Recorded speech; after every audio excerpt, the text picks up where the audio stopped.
vous êtes une gentille, ça se voit tout de suite. Ne soyez pas gênée, ne soyez pas contrite. Ce parcours est le mien et je n'en ai pas honte. Si ça vous fait plaisir, tenez, je vous raconte. Comment vous nommez-vous? Je m'appelle Mireille. Mireille, quel joli nom. Mais vous n'êtes pas vieille si vous me regardiez petite à la télé. Voyons, je réfléchis, c'était en quelle année?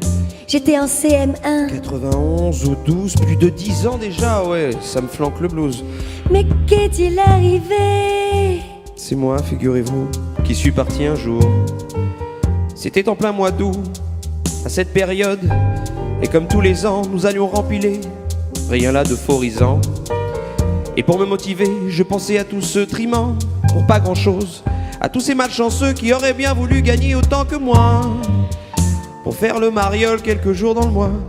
Vous étiez une star, le public vous aimait. Ne crache pas dans la soupe, et comme à l'armée, marche droit, me disais-je, afin que l'audimat atteigne des sommets, des états d'âme mat.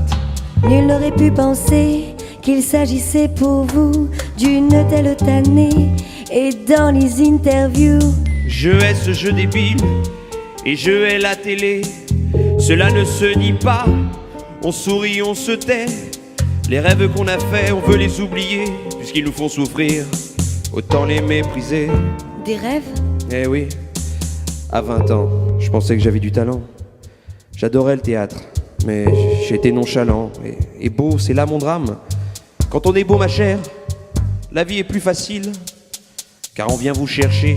Les hommes et les femmes veulent tous vous aider, et ils vous poussent ainsi à la médiocrité.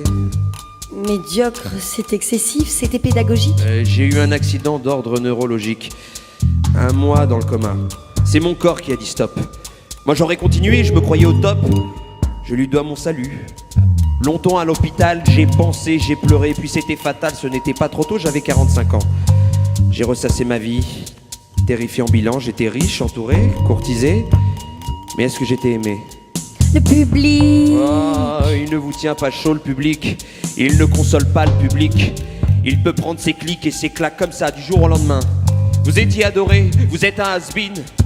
On ne supporte plus de voir votre bobine. On murmure, on chuchote, et un beau jour voilà. Rien là de personnel bien sûr, c'est le dernier contrat. L'aventure est finie, merci, et à jamais. Rentrez chez vous monsieur, allez vous promener. Mon congé maladie a duré 1 année. Il n'en faut guère plus pour se faire oublier. On ne m'appelait plus.